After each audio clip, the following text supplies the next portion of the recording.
let's get to Germany. Definitely a country on the rise when it comes to hockey. Look at some of the stars in the league now, the likes of Moritz Seider, Tim Stützle, Leon Draisaitl, of course. So let's get into players to watch on Team Germany. Case?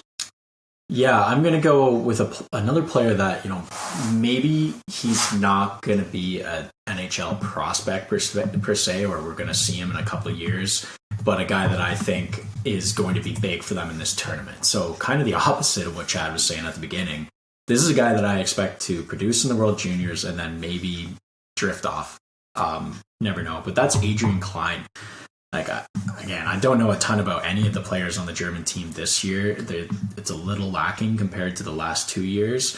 But this guy's a returning player. He's played parts of 3 years in the DEL as a young defenseman, and he's played 62 games already. That's a lot of experience, and there's no experience on this back end. There's no one that's played at the top level of pro anywhere. There's no one that's really played in North America or in this tournament. There's a handful of games between him and one other guy. I'm forgetting his name, but that being said, I'm expecting him to kind of get the bulk of the ice time and look to be the workhorse on the back end. So that's my player to watch because I think he's going to be a prominent name amongst this German team.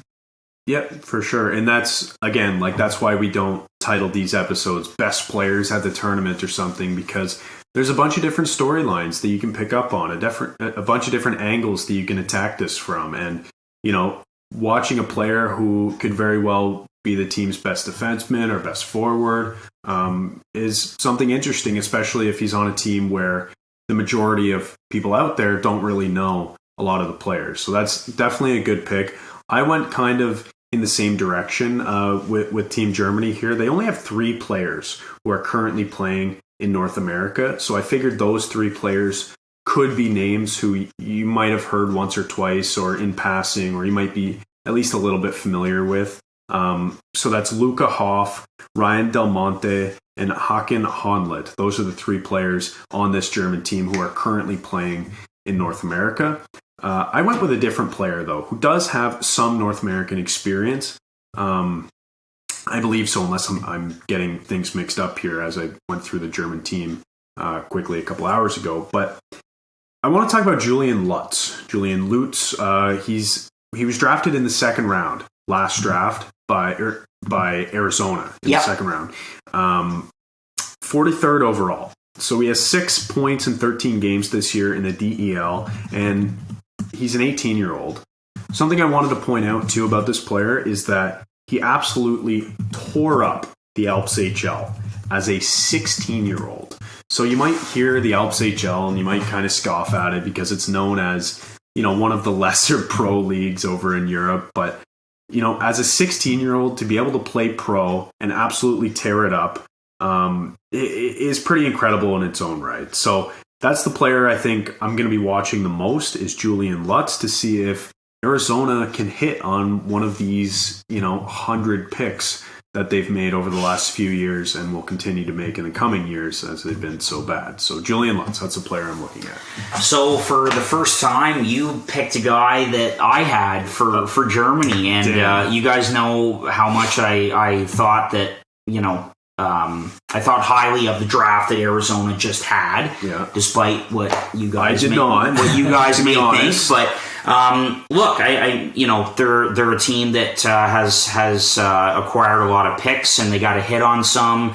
Bill Armstrong certainly likes wingers with size, and this is a guy that fits that. And He's a good-looking player, and I think, by his numbers so far, a very unselfish player that more of a playmaker, wants to set up other guys, and he could be a stud for this German team, that's for sure.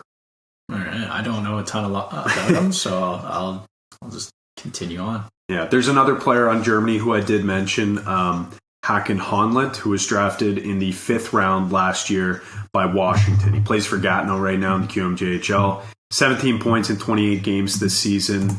Another player who is playing in North America. He's been drafted, so that could be another player that Germany relies on to carry the offense because, like we've already mentioned, they don't have their big guys. They don't have their horses up front or on the back end, like the case of Moritz Seider a couple years ago. So it seems like, we know German hockey is growing slowly but surely, and it will get better as time goes on. But just for whatever reason this year, they don't have any bona fide superstars. And that's not to say that there won't be a couple next year or the year after. Just this year, it seems like they're going to have to score by committee if they want to do any damage. Man, I got to tell you, that was so much fun watching that German team that had Florian Elias, Tim Stützle, and JJ Peterka. Yes. Just the three-headed monster. That was a lot of fun. And I feel like this team will be fun to watch as well. And like I said, Lutz was the guy that I wanted to talk about, but I feel like he'll be a good player for them. So just quickly, I'll talk about Thomas Hagel, 19-year-old. He'll be a veteran for this German team, over a point per game in the Alps HL so far. A smaller, skilled forward, and again, you think of these hockey countries that are trying to develop and get better, a lot of young players, but this is a guy who will be a veteran for them and is putting up good numbers so far. A little bit smaller, but he's got a lot of skill, and I feel like will be a big part of their success if they have any at this tournament. So, for sure. All right, our last team to touch on in Group A, and that is Team Austria. So players to watch for the Austrians case.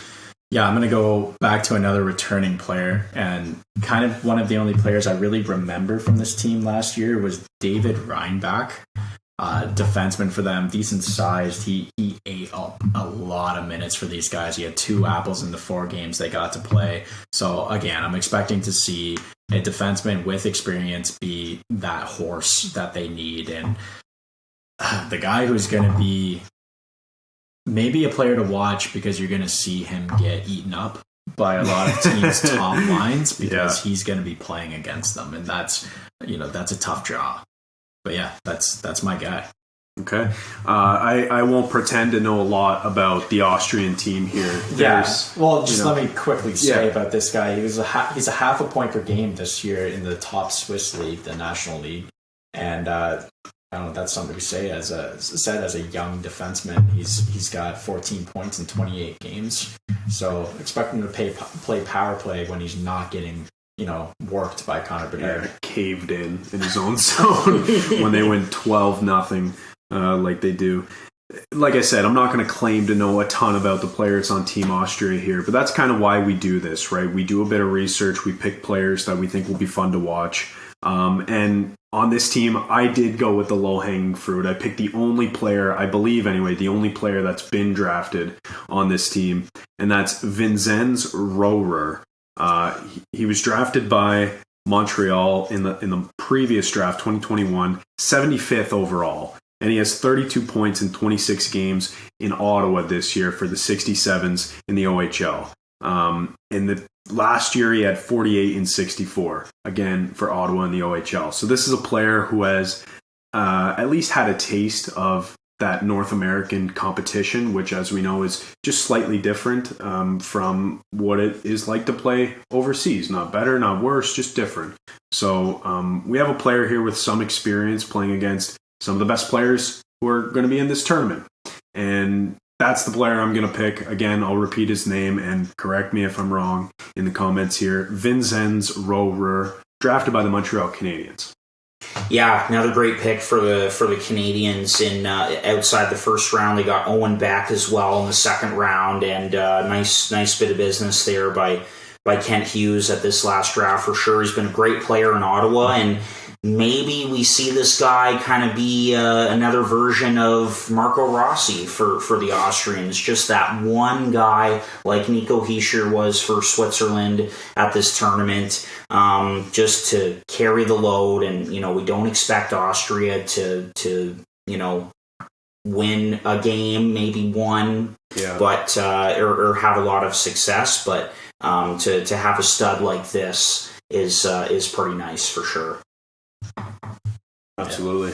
And that's 4-1 for the Leafs over Tampa. Gotta love that. Nylander just got his, I think, 18th goal, maybe 19th of the year. Gotta love it. Well, again, like you said, just not going to pretend that I know a lot about Austria, but it's pretty impressive when when we're doing our prep and you're looking on multiple sites and you see that 17-year-old kid on a hockey country trying to build itself up is listed as a player to watch, and that's Ian Scherzer. So he'll be a guy to keep an eye on. Again, a young forward, 6 feet tall, 181 pounds, and not bad production with Rogel so far. 7 points in 18 games, so not bad for a bottom six forward in the NHL, let's say. And just impressive to see a 17-year-old kid like Scherzer on a country that will be lower in the standings in this tournament listed as a guy to watch. Yep, and he'll have a good opportunity to show his worth at the tournament for sure.